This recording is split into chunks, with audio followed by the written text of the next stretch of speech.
अध्यक्ष जी, मैंने बहुत ध्यानपूर्वक माननीय मानव संसाधन विकास मंत्री के वक्तव्य को सुना। नालंदा विश्वविद्यालय से संबंधित विधेयक के बारे में इस सदन ने जिस प्रकार की वैचारिक एकता का प्रदर्शन किया और भारत की प्राचीन शिक्षा पद्धति के बारे में जिस प्रकार का स्नेह, ज्ञान और सम्मान प्रकट किया, उसके लिए तो मैं सदन का बहुत आभारी हूं।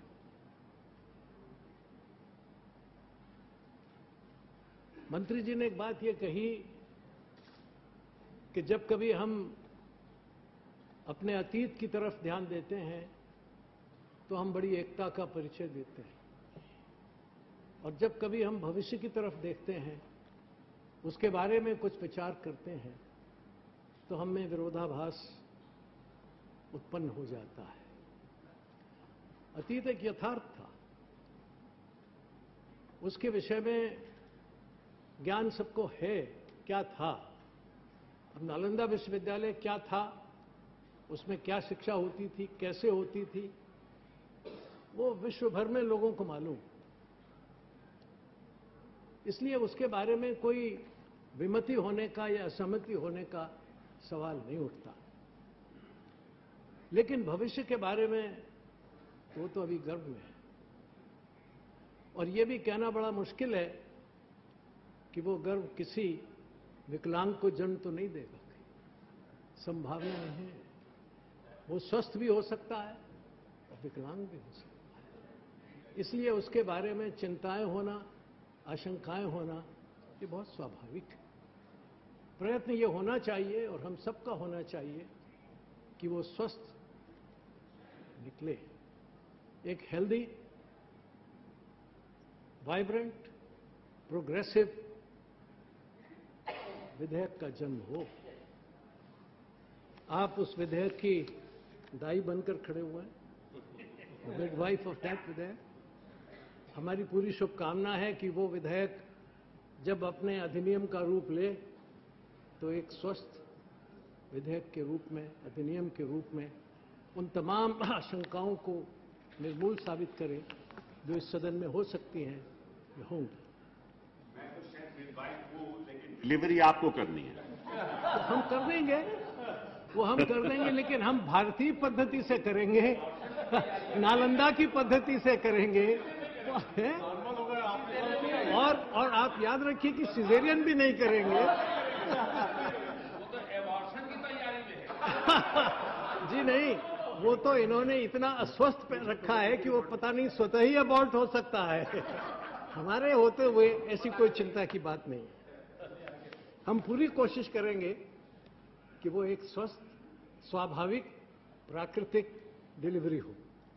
भारत में प्राचीन काल में जितनी भी डिलीवरी होती थी, उसमें अचानक ही कभी अकस्मात ही कोई सिजेरियन होता हो, बाकी तो सब।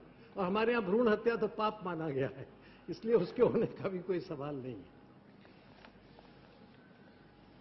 सभापति जी, इस बारे में कोई संदेह नहीं है कि बहुत सारे विवाद शिक्षा संस्थाओं में हो रहे हैं और आगे होंगे। क्यों होते हैं विवाद? पहले इस बात को देखें कि इन विवादों का उत्स कहां है, क्यों हो रहे हैं। विवाद तब होते हैं जब कोई विश्वविद्यालय की संस्था या जो नियंत्रक, नियामक संस्था है, रेगुलेटरी बॉडी है, वो नियमों का उल्लंघन करती है।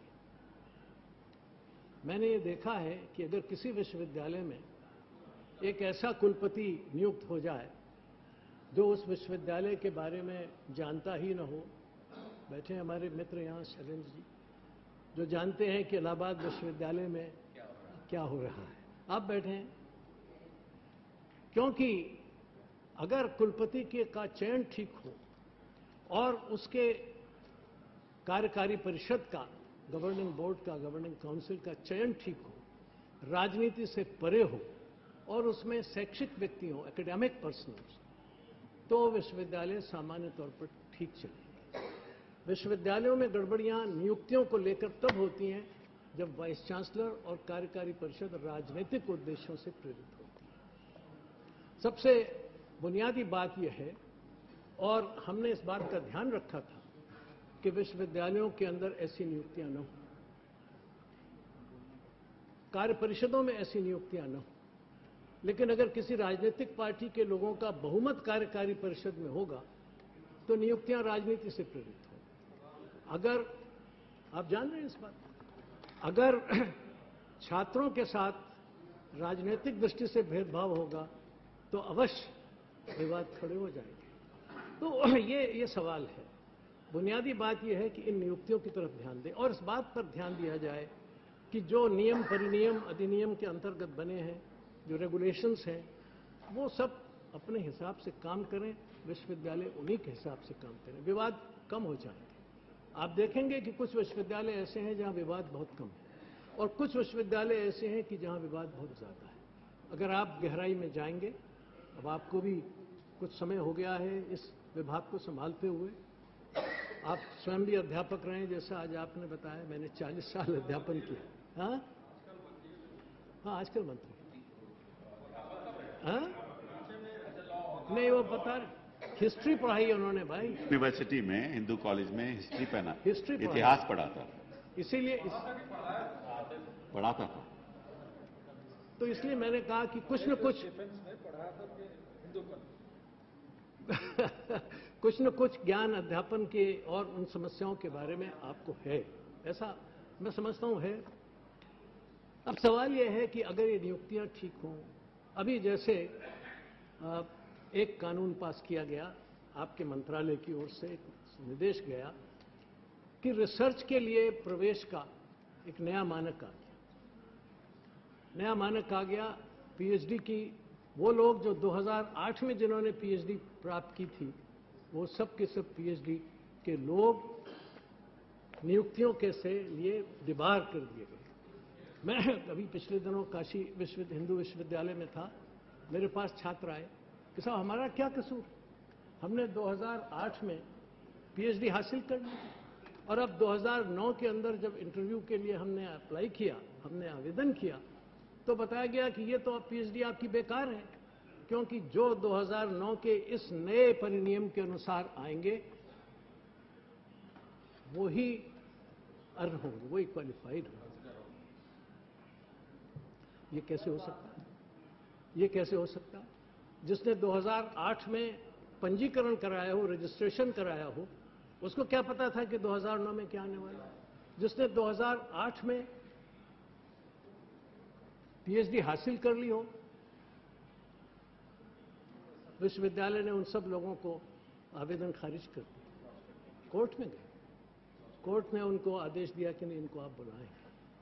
अब ये जो विवाद हैं, ये किसी छात्र की तरफ से या विश्वविद्यालय की तरफ से नहीं, ये यूजीसी और आपके बीच का सवाल है। यूजीसी कहती है कि ये गलत हो रहा है, लेकिन आपका मंत्रालय कह रहा है नहीं, यही ठीक है, यही करो।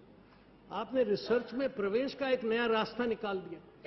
सारे देश भर में एक परीक्षा होगी और उसके बाद रिसर्च में प्रवेश होगा। मैं संसद की ओर से इंडियन इंस्टीट्यूट ऑफ साइंस में प्रतिनिधि हूं, उनके यहां कैसे होगा? तमाम ये आप कोई ये प्रतियोगी परीक्षा है आईएएस की या पीसीएस की? ये आपने कहा कि सारे बीएससी का प्रवेश के लिए एक परीक्षा हो जाएगी सारे देश भर के अंदर, विवाद अपने आप खड़े होंगे। अगर आप इस तरह के आदेश निकालेंगे तो ये ट्रिब्यूनल भी इनका निस्तारण नहीं कर सके। आप निकालते हैं आदेश, आपके यहां से प्रस्ताव आते हैं, और इसलिए मैं कह रहा हूं कि अगर आप स्वयं ऐसे कानून बनाएंगे जिनसे विवाद पैदा होंगे तो हजारों छात्र इसमें आएंगे, जो लोग रोज आपसे संघर्ष करेंगे, रोज आपसे लड़ेंगे।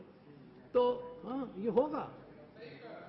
मैं इसको जो विश्वविद्यालय, इसलिए आप इस पर गौर कीजिए कि ये इस तरह की बातें न हो। अगर ये आप करेंगे तो चाहे एक नहीं, आप 10 ट्रिब्यूनल बना लीजिए, वो तो फिर कभी निपटारा नहीं हो सकेगा।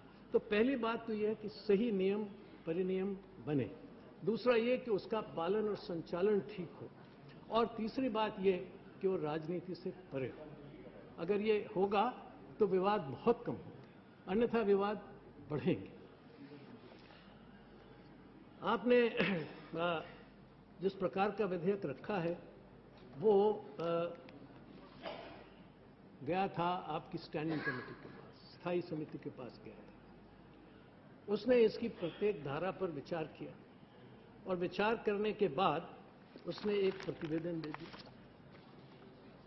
अब मैंने इस प्रतिवेदन को देखा, इसमें आपकी लगभग हर सुझाव के बारे में असहमति व्यक्त की गई और 20 अगस्त को यह प्रतिवेदन प्रस्तुत हुआ संसद में। आज कौन तारीख है?